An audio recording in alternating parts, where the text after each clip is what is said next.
Boa noite, boa noite. Tá tudo bem aí? Animados? Tudo jóia? É muito bom nós nos encontrarmos aqui uma vez mais no nosso grupo de compartilhamento. Você que nos acompanha deve estar aí desenvolvendo já laços de proximidade com os irmãos, de 15 em 15 dias, se encontrando nesse lar ou nesses lares, né? Nessas casas e partilhando na roda de conversa ideias, convicções, partilhando entre duplas ou trios de ideias, de sonhos, de vivências, de problemas, de dificuldades, de motivos e pedidos de oração. É muito bom a gente saber que tem alguém orando pela gente, não é verdade? Quando a gente recebe uma mensagem: olha, eu estou orando por você. Eu me lembro de uma aluna que ela chegou na aula, estava com o olho meio avermelhado. Eu perguntei: o que está acontecendo, filha? O que você está usando para o seu olho ficar vermelho desse jeito? Ela falou assim: não, é porque eu passei a noite inteira orando hoje. Mas por qual razão? É que Deus mandou eu orar por uma pessoa e após eu orar, eu mandei uma mensagem para ela. E ela me respondeu assim: que bom que você mandou a mensagem, que bom que você orou por mim, porque eu já estava com a corda pronta para me suicidar. Então veja só, Deus move pessoas através da oração e isso faz toda a diferença. E que bom que a gente está reunido nesse tempo nos grupos de compartilhamento para a gente orar junto também e desenvolver o nosso entrelaçar das amizades espirituais, que é uma das marcas que a gente vai conversar hoje. Relacionamentos marcados pelo amor fraternal. E quando a gente fala de amor, de relacionamento, o Salmo 133 aponta para isso. Bom e agradável é que os irmãos vivam em união. Jesus falou em João 13:35, está dito que os discípulos de Jesus seriam conhecidos pelo amor. E ainda mais, quando nós olhamos para Atos dos Apóstolos, da multidão dos que creram era só um, o coração e a alma, e não havia entre eles um necessitado sequer, porque também acontecia socorro de forma pontual. É impossível que a gente não fale de amor, que a gente fale de amor e não se lembra da parábola do bom samaritano. Ele parou, enquanto o sacerdote, o levita, não. Ele parou, acudiu um homem que fora assaltado, estava quase morrendo, passou nele o vinho que levava para limpar suas feridas, passou nele o óleo que levava para amenizar a dor, colocou ele sobre a sua cavalgadura, levou para a hospedaria, pagou a conta. Jesus pergunta para o doutor da lei quem é que foi o próximo daquele homem que estava quase morrendo. A resposta óbvia é: quem de fato se aproximou, atendeu, socorreu, cuidou e disponibilizou o seu tempo e recursos para abençoar aquele homem. 1 Coríntios capítulo 13 fala do dom supremo. Agora vou mostrar a vocês um caminho melhor, ainda que eu fale, ainda que eu dê, ainda que eu me dê. Se não tiver amor, isso não vale de nada. Quando eu era menino, pensava como um menino, mas agora eu sou um homem, penso como um homem. E essas três coisas permanecem: a fé, a esperança e o amor. E a maior delas é o amor. Por falar de amor, Deus nos amou e deu seu Filho por nós. É possível que alguém faça, dê, se dê e comunique sem amar? Sim. Mas é impossível que alguém que ame não dê, não se dê e não comunique esse amor.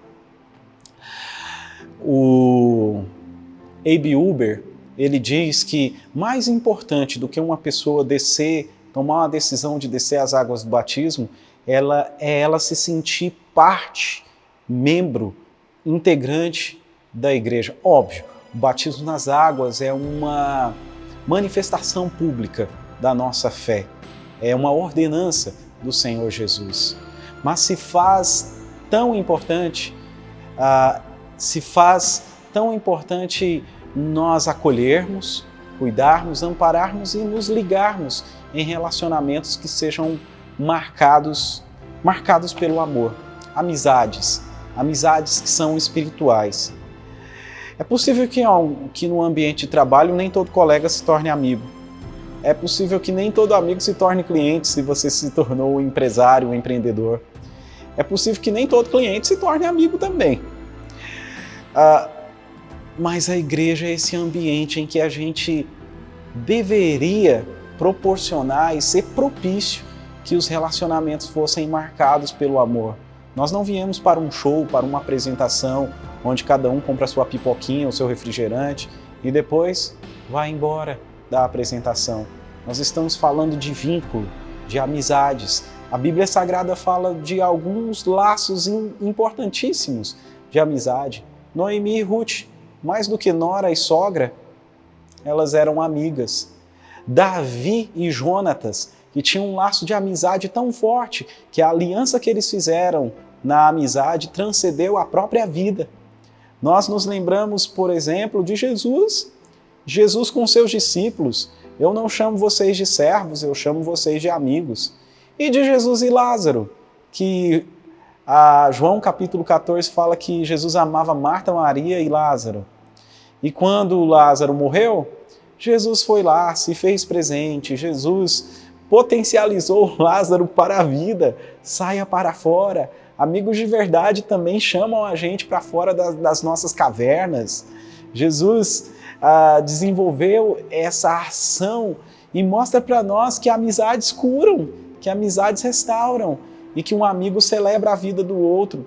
Lázaro agora não era o cara que recebia Jesus, era o cara que estava com Jesus de forma pública.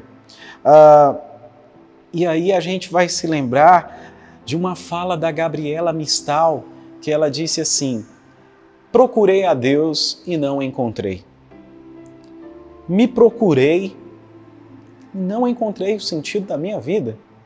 Mas quando eu olhei para o meu próximo e fui ao seu encontro, a gente se encontrou os três. Eu encontrei Deus, eu encontrei meu próximo e eu me encontrei. É no amor fraternal que a gente vai encontrar sentido na vida cristã. É pelo amor. Que as nossas celebrações sejam esse ambiente propício para o amor. E os relacionamentos, todos eles começam bem, até que alguém pise no calo do outro. Até que eu fale alguma coisa atravessada para ti, eu sou um cara legal. E se acontecer de eu te ofender? O que Jesus nos diz? Mateus capítulo 5, no Sermão do Monte, verso 23. Portanto, quando apresentares tua oferta no altar, se ali te lembrares que teu irmão tem alguma coisa contra ti, deixa diante do altar a oferta, vai primeiro reconciliar com teu irmão e depois vem e apresente a oferta.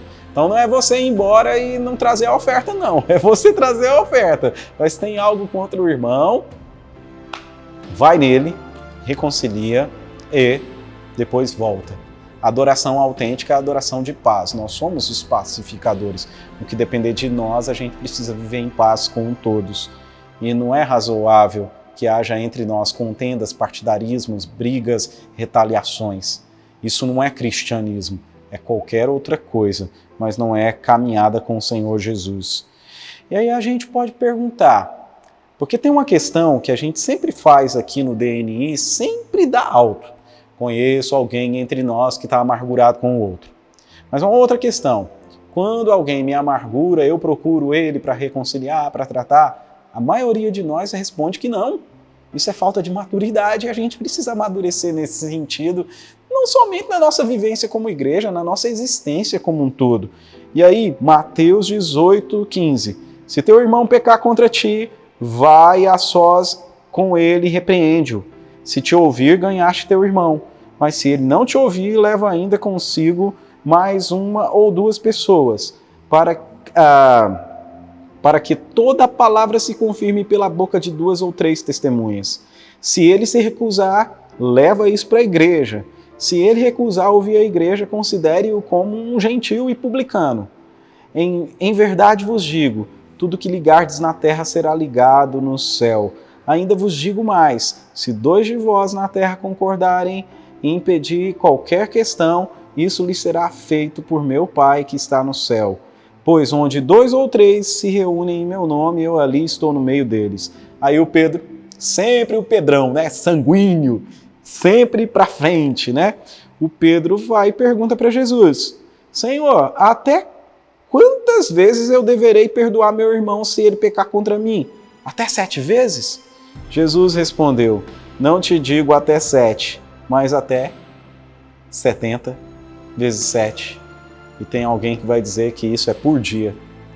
Se você precisou perdoar uma pessoa uma vez só hoje, sobra 489, isso? Talvez eu estou errado aqui na conta, né? Para amanhã, com as 490 de amanhã. Veja bem, para perdão não tem limite, para que os relacionamentos continuem sendo marcados pelo amor. Eu preciso abrir meu coração para ser corrigido, ser orientado e reorientado. Mas também preciso abrir meu coração para perdoar, para aceitar e para revitalizar a relação com meu irmão. E o meu irmão pode ser minha esposa, minhas filhas, meus pais, a família da minha esposa, os irmãos da igreja. Isso faz toda a diferença. Ainda queria pensar sobre estruturas funcionais e de forma bem breve, porque estruturas e serviço é como um copo que armazena água para matar a sede. O conteúdo nosso da igreja é o Espírito Santo, é a palavra de Deus, é a presença do Senhor. Nós somos um corpo, mas um corpo aqui precisa de cuidado na alimentação, no exercício físico e no conhecimento.